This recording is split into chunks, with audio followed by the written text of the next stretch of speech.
Good morning, students. In this video we are discussing about the relationship between fundamental rights and the directive principles of the state policy. As you all know that fundamental rights are there in part 3 of Indian Constitution and DPSPs are there in part 4 of Indian Constitution. Article 37 of the part 4 of Indian Constitution, it provides that DPSPs are not enforceable by any court. It further states that DPSPs are nevertheless fundamental for the governance of the country. It means, though DPSPs are not enforceable by any court, still they are fundamental for the governance of the country according to Article 37 of Indian Constitution.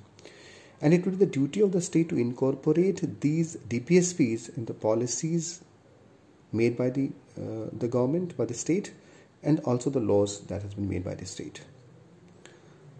When we are discussing about the relationship between these two, we are discussing the legal relationship between the fundamental rights and the directive principles of the state policy. In the very beginning, when the Constitution was made, the Supreme Court, in one of the cases, interpreted the fundamental rights and the directive principles of the state policy strictly on this fact that the fundamental rights are justiciable rights and DPSPs are non-justiciable rights.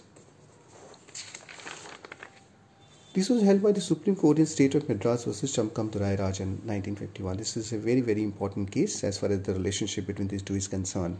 State of Madras versus Chamkamdurai Rajan. In this case, the Supreme Court said that DPSPs cannot override the fundamental rights.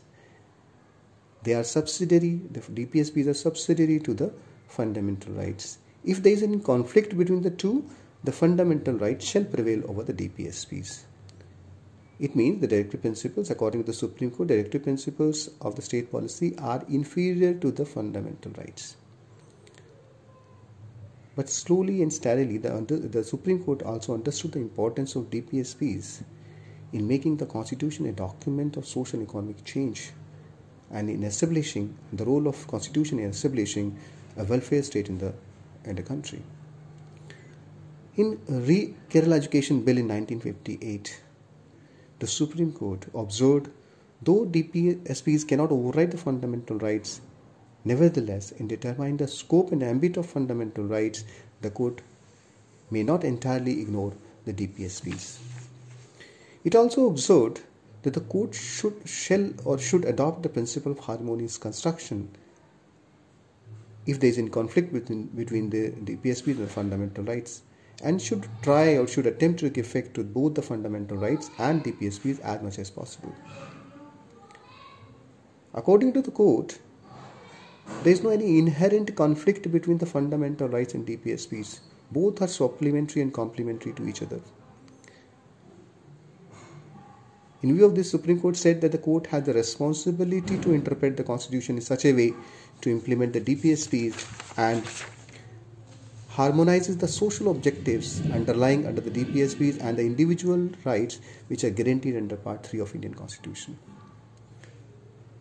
Court also clarified, but if the law which has been made by the state is possible of only one interpretation that leads to a conflict between the two, then the court will have no option than to give effect to the fundamental rights over the DPSPs. Thus, according to the court, the fundamental rights shall ultimately prevail over the DPSPs. Now came the 25th Constitutional Amendment Act in 1971.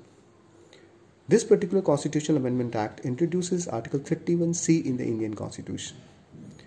And that new article, which has been added, stated that if the state makes any law to give effect to the two directives given under Article 39B and C of the part of DPSPs, and in this process it violates the fundamental rights given under Article 14, 1931, then the law shall not be declared unconstitutional and void merely on this ground, that it violates these fundamental rights.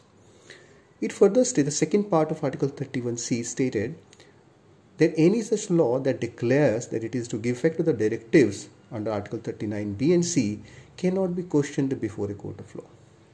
So 31C contains two parts, the first part and the second part.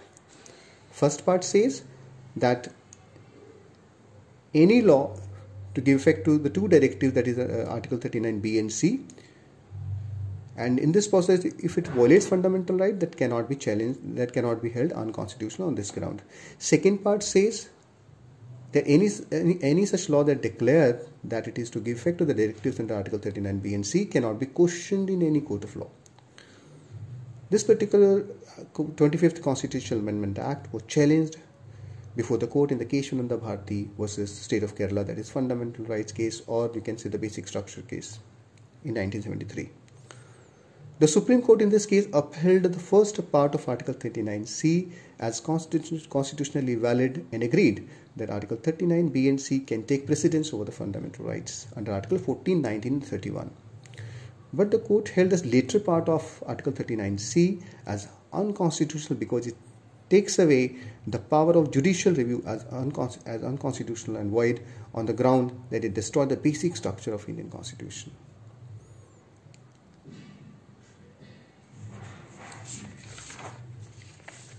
Now came the 42nd Amendment Act in 1976. The 42nd Amendment Act in 1976 amended Article 31C. And in the amended form, and after the amendment you can say, it read that if the state enacted any law to give effect to one or more DPSPs, and the process the law violates the fundamental rights given under Article 14, 1931, the law shall not be declared as unconstitutional and void merely on this ground. Thus, what is the effect of the 42nd Amendment Act? The effect of 42nd Amendment Act is that it gives precedence to all the DPSPs over fundamental right, that is Article 14, 19 and 31. Means all the DPSPs can take precedence over these three articles, that is 14, 19 and 31, that is fundamental rights. This was challenged in Minerva Mills case in 1980. The Supreme Court struck down the changes introduced in Article by 42nd Amendment Act in 31C as unconstitutional and void, because according to the court that disturbed the balance between the Part 3 and Part 4 of the Constitution, which is a part of the basic structure of Indian Constitution. Giving precedence to all the DPSPs over Article 14, 19 and 31, that disturbed the balance between these two parts, that is Part 3 and Part 4 of Indian Constitution. That was not the intention of the Constitution makers, according to the court. Later, the 44th Constitutional Amendment Act removed Article 31 from the list of fundamental rights and included it as a legal and constitutional right under Article 300A. That the present relationship with the fundamental rights and DPSPs is that the two DPSPs given in Article 39B and C can prevail over the two fundamental rights, that is Article 14 and 19 of the Indian Constitution. This is what the relationship between the fundamental rights and the DPSPs. Thank you.